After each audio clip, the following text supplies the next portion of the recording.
ایسا ہے جو تقریباً کامن ہو گیا ہے اور اس کے پھیلنے کی اسپیڈ بہت زیادہ ہے, وہ ہے بے حیائی.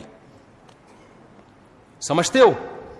اس کو لوگوں نے جرم کی فہرست سے نکال دیا. میں عمرے پہ گیا تو مجھے جو روم ملا ہوا تھا اس کے ساتھ ایک روم تھا, اس میں ایک فیملی آئی ہوئی تھی. پوری رات ان کے کہہ کے مجھے نیند نہیں آتی تھی اس ٹائم, اتنی زور سے آواز. ایک دن میں نکل گیا, میں نے ان سے پوچھا یار یہ تھوڑا رات کو تو آرام کر لو, کون ہو؟ تو پتا چلا جی کزنوں کے ساتھ لڑکوں کا گروپ آیا ہوا ہے عمرہ کرنے کے لیے.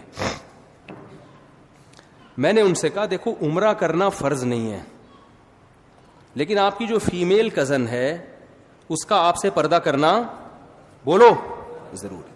بالفرض پردہ نہیں کرتی تو کم از کم فری تو نہ ہونا.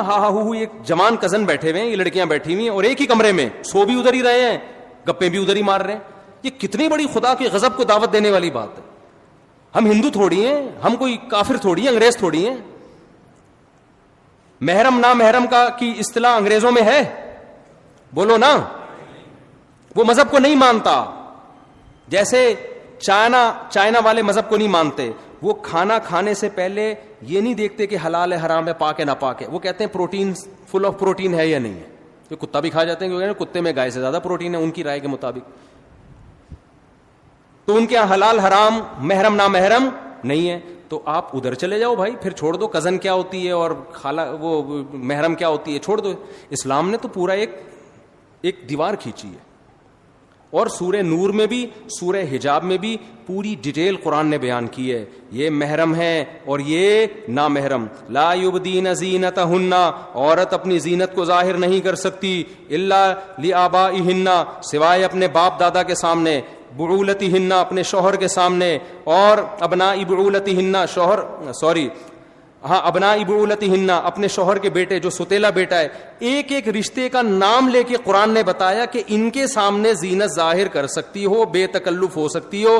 اس کے علاوہ ساری دنیا کے سارے مرد تمہارے لیے کیا ہے؟ نامحرم.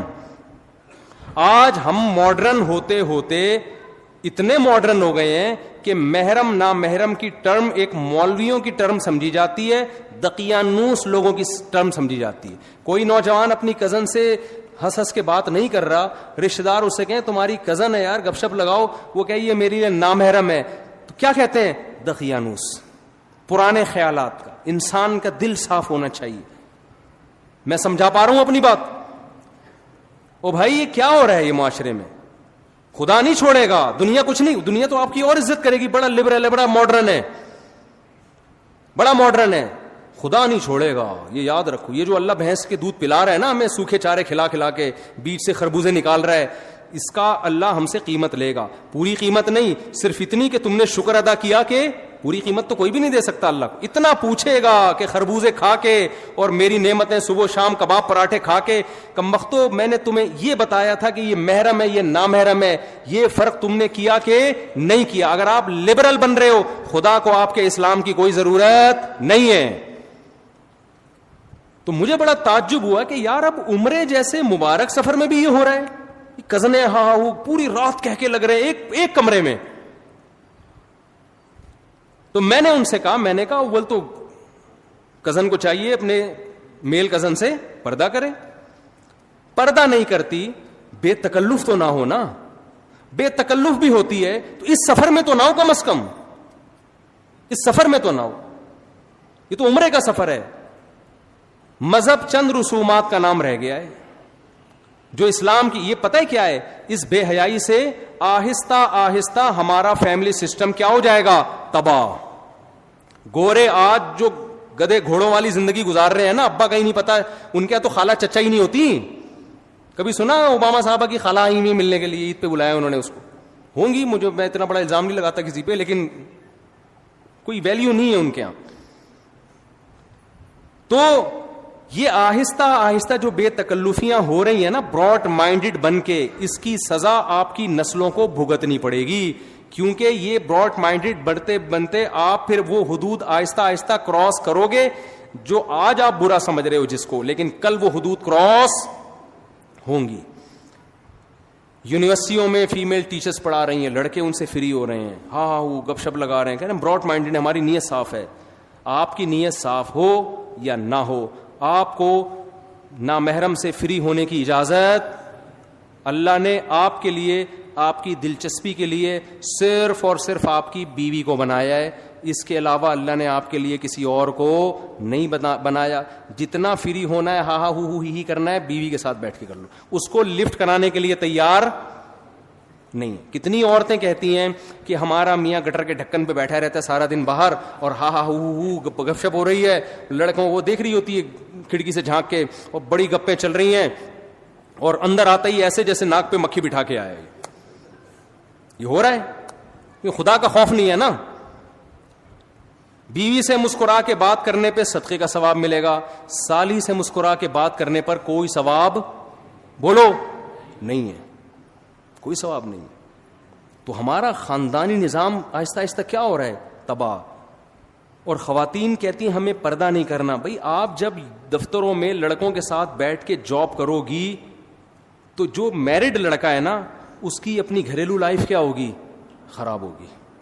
وہ آپ میں زیادہ دلچسپی لے گا, بیوی اسے بوجھ لگے گی. اور آپ میں بھی دلچسپی انٹرٹینمنٹ کے لیے لے گا, شادی کرنے کے لیے نہیں لے گا. چاہے میرے 4 شادیوں پہ 100 بیانات سنے ہوئے اس نے, پھر بھی نہیں لے گا. وہ بیان سن کے انجوائے کرے گا, باقی کہے گا چھوڑو یار, ایک کی ٹینشن اتنی ہے کہ روزانہ آلو پیاز ٹماٹر لانے پڑتے ہیں, تو پھر 4 دفعہ لانے پڑیں گے. تو اللہ نے عورت کو پابند کیا کہ وہ پردہ کرے, اور مرد کو پابند کیا کہ وہ نامحرم سے فری بولو مت. تو یونیورسٹیوں میں جو طلباء ہیں, اسٹوڈنٹس پڑھتے ہیں, کو ایجوکیشن سسٹم ہے, اس کو ختم کرنا ہمارے کنٹرول میں نہیں ہے. میں تو کے پی کے جب بھی جاتا ہوں نا, پشاور اور کاغان, ناران, ان علاقوں میں کہتا ہوں خدا کا واسطہ اپنی نسلوں کی حفاظت کرو, کو ایجوکیشن سسٹم اپنے کلچر میں نہ آنے دو. اتنے کیسز ہیں کو ایجوکیشن سسٹم کی تباہی بربادی. ماں باپ یہ سمجھ رہے ہوتے ہیں ہماری بچی اتنی نیک صالح, اس کو نہیں پتا کہ وہ پروفیسروں اس کو غلط استعمال کر رہے ہیں. ایسے کیسز آئے ہیں, 20 سال کی لڑکی 45 سال کا پروفیسر 1 سال سے اس کے ساتھ بدکاری کر رہا ہے, اور لڑکی ایسے گھر کی کہ باپ سمجھ رہا ہے اس سے زیادہ, میری بیٹی سے زیادہ نیک کوئی ہو نہیں سکتا. یہ کیسز ہیں. تو بیوقوف بنانا لڑکیوں کو کوئی مشکل کام نہیں ہے. ہو سکتا ہے اس نے چھپ کے نکاح کر کے کر رہا ہو, لیکن یہ بھی تو غلط ہے نا. چھپ کے نکاح کر کے بھی اگر بالفرض وہ کر رہا ہے, ہم اچھی تعویل کر لیتے ہیں زنا نہیں کر رہا ہوگا, تو جب وہ ساری زندگی کے لیے تو نہیں کوئی کر سکتا نا ایسے, تھوڑے دنوں بعد چھوڑنا پڑے گا اس کو. کیا باپ کو پتا چل جائے کہ میری بچی کے یہ گل کھلا رہی ہے, وہاں جا کے اس کے دل پہ تو آرے چلیں گے. کچھ پتہ ہی نہیں ماں باپ کو کیا ہو رہا ہے. بچیاں موبائل سب کے ہاتھ میں ہیں, وہاں جا کے فری ہو رہی ہیں. تو کو ایجوکیشن سسٹم تو زہر ہے معاشرے کے لیے, تباہی ہے. لیکن جب تک ہے ہم نہیں تبدیل کر سکتے. تو میں ان نوجوانوں سے کہتا ہوں آپ جائیں, پڑھیں, اور پتلی گلی سے واپس. ٹیچر سے کچھ پوچھنا ہو پوچھیں آپ, ہی ہا ہو کی آپ کو اجازت بولو نا نہیں ہے. ریزرو ہو جاؤ آپ, نظر کی حفاظت کرو آپ. اللہ نے ہمارے لیے حلال راستے کھول دیے ہیں. نکاح کرنا پیغمبروں کی سنت ہے, بیوی سے محبت کرنا پیغمبروں کی سنت. ہمارے نبی جب گھر میں آتے مسکراتے چہرے کے ساتھ آتے تھے. آج دفتر میں جب کسی کلیگ سے بات ہوتی ہے نا, جو لیڈی ہو, بہت مسکراتے چہروں کے ساتھ بات ہوگی, اور جب گھر میں آتے ہیں تو بیگم کے ساتھ بات کرنے کا ٹائم ہے ہی نہیں. ہوتا ہے شروع میں 1-2 مہینے بڑے اچھی انجوائے کرتے ہیں لائف کو, گھوم رہے ہیں. اب تو فیس بک پہ تصویریں بھی ڈالنا شروع کر دی اپنی بیگم کی. اس کا بھی عورت کو نقصان ہو رہا ہے. یہ جو ہمارے معاشرے میں کلچر ہے نا اپنی بیویاں دکھانے کا, کیونکہ لڑکے یہ کام کرتے ہیں شو مارنے کے لیے. اس سے نقصان یہ ہوتا ہے کہ کسی کی بعض دفعہ انسان کو کوئی کم صورت والی لڑکی پسند آ رہی ہوتی ہے کسی بھی وجہ سے. ایسا بھی ہوتا ہے کہ اخلاق اچھے ہیں, خاندان اچھا ہے, کوئی بات نہیں, شکل اچھی نہیں ہے, عمر بھی زیادہ ہے, میں کر لیتا ہوں. ایسا بہت ہوتا ہے. لیکن اب لڑکے اس چکر میں نہیں کرتے کہ یار دوستوں کو ہم تصویر کیا دکھائیں گے, دوست مذاق اڑائیں گے, فیس بک پہ ہم کیا ڈالیں گے. اللہ نے چھپا دیا تھا نا کہ یہ بیوی ہے, اس کو کیا کرنا ہے, یہ تمہارے گھر کی زینت ہے, اس کو چھپاؤ, دوستوں کے سامنے اس کو دکھانے کی ضرورت نہیں ہے. تو انسان کہتا ہے بھائی میں محبت کرتا ہوں. مجھے ہمارے ایک دو جاننے والے تھے, ان کی وائف بہت ہی بدصورت. تو میرے ایک دوست گئے ان کے گھر کھانا کھانے کے لیے اور کہا یار تم اتنے حسین جمیل آدمی ہو, تم نے بیوی کیا کیا لے کر آ گئے نا, وہ تمہاری تو وائف خوبصورت, وہ پوری دنیا کو دکھا رہے تھے وہ. تو بیگم صاحبہ نے کہ کھانا بنایا, اتنا مزے کا کھانا تھا, یہ انگلیاں چاٹتا رہ گیا نا, دوست انگلیاں چاٹتا رہ گیا, یار یہ کھانا کس نے بنایا؟ اس نے کہا میری بیگم نے بنایا ہے. صحیح ہے نا, کہہ رہے میں نے اس سے اس لیے شادی کی ہے. تو انسان کوئی بھی خوبی دیکھ لیتا ہے, کبھی خاندان دیکھ لیتا ہے, کبھی شرافت دیکھ لیتا ہے. بعض دفعہ انسان کا معیار کچھ اور ہوتا ہے, آپ کو بدصورت لگ رہی ہے لیکن اس کو کیا لگ رہی ہے؟ خوبصورت لگ رہی ہے. تو جب چھپاؤ گے تو یہ تمام مصلحتیں حاصل ہوں گی. جہاں عورت کی نمائش والا کام ہو گیا تو پھر پورا محلہ جب تک خوش نہیں ہوگا نا, آپ اس وقت تک بیوی نہیں لے کر آؤ گے. وہ ہے نا کہ وہ ایک چھوڑو, پھر زیادہ لطیفے ہو جاتے ہیں, پھر وہ افورڈ بھی نہیں کر سکتے. تو ہمارے معاشرے کا جو سب سے بڑا المیہ ہے وہ کیا ہے؟ بے حیائی. انٹرنیٹ پر فحش فلمیں, لڑکیوں سے چیٹنگ, لڑکیوں سے باتیں, یونیورسٹیوں میں گرل فرینڈ, یہ کلچر اتنا عام ہو گیا ہے. میں ایک پچھلے سال اپنے گھر والوں کے ساتھ کہیں تفریح پہ نکلا ہوا, تو کہیں ہم کالام یہ ناران کا خان ہے, بڑے خوبصورت علاقے, یہاں میں ہوٹل میں بیٹھا ہوا کوئی چائے وائے پی رہا ہوں گا, تو یونیورسٹی کے لڑکوں کا اور لڑکیوں کا پورا ایک گروپ آیا, پورا ایک گروپ آیا پنجاب سے, کوئی یونیورسٹی سے نا, لڑکے لڑکیاں وہ کہیں گھومنے پھرنے نکلے ہوں گے. پہلے ہمیں یہ لگتا تھا جتنے بھی لڑکے آ رہے ہیں اپنی بیویوں کے ساتھ, پہلے ہی ہوتا تھا, نئی نئی شادی ہوئی دلہن کو لے کے نکلے ہوئے. تو میں نے کہا کہ یار اتنے لوگوں کی اتفاق سے نئی شادی ہو گئی, سب اپنی دلہنوں کو لے کے نکلے ہوئے. مثال کے طور پر 30 لڑکے 30 لڑکیاں ہوں گی, پتہ چلا کم وقتوں میں ایک بھی میرڈ نہیں ہے, اور بڑے بے تکلف. اتنے میں اب بے تکلفی کی انتہا کہاں تک ہو گئی. میرے پاس ایک نوجوان آیا کہ میری گرل فرینڈ نے کہا ہے کہ مفتی صاحب کے ساتھ اپنی ایک سیلفی لے کر آؤ. ان کی گرل فرینڈ کہیں میرا بیان سنتی ہو کہ مفتی صاحب کے ساتھ اپنی ایک یادگار سیلفی لے کر آؤ. میں نے ان کو تو کچھ نہیں کہا, لیکن مجھے لگا کہ معاشرہ اب اتنا خراب ہو گیا ہے نا کہ ایک آدمی ایک مولوی سے عقیدت بھی کر رہا ہے, سیلفی بھی لے رہا ہے, لیکن اسے مولوی کے سامنے یہ بتاتے ہوئے شرم نہیں آ رہی کہ میں ایک ہفتے کے ٹور پہ, جس میں راتیں بھی گزارتے ہوں گے ظاہر ہے, میں اپنی گرل فرینڈ کو لے کے نکلا ہوں. اس کا مطلب یہ چیز اب ہمارے معاشرے میں بری. مولوی کو تو لوگ 100 دفعہ سوچتے ہیں نا, اب یہ ایسی چیز ہو گئی کہ مولانا صاحب کو بتا دی تو مولانا صاحب کہیں گے ہو کوئی بات نہیں, کوئی بات. گرل فرینڈ اب خیال رکھیے گا بھابھی کا. اچھا, اس نے مجھ سے دوسری بات یہ کی کہ میری گرل فرینڈ نے کہا ہے کہ مفتی صاحب سے کہو کہ کوئی نصیحت کر دیں. اب دیکھیں وہ بیچاری تھوڑی سی دین پہ تھی نا, لیکن معاشرہ اتنا خراب ہو گیا ہے, سوسائٹی یہاں تک پہنچ چکی ہے کہ جس کو علماء سے محبت بھی ہے نا, وہ بھی ان چیزوں کو برا نہیں سمجھ رہے. میں نے اس سے کہا کہ آپ اپنی گرل فرینڈ کو جا کے کہیں کہ میری طرف سے نصیحت ہے کہ بوائے فرینڈ کو چھوڑ دیں آپ. میں نے یہی نصیحت کی. میں نے کہا فی الحال اس سے بڑا جرم آپ نہیں کر رہی کہ ایک نامحرم آدمی کے ساتھ آپ ٹریولنگ کر رہی ہو. ہمارے نبی نے تو عورت کو محرم کے بغیر سفر کرنے کی اجازت نہیں دی اکیلے, اور آپ باقاعدہ نامحرم اور جوان ہو کے پوری بس جا رہی ہے. خوب سمجھ لو, غیر مسلم پہ دنیا میں عذاب نہیں آتے.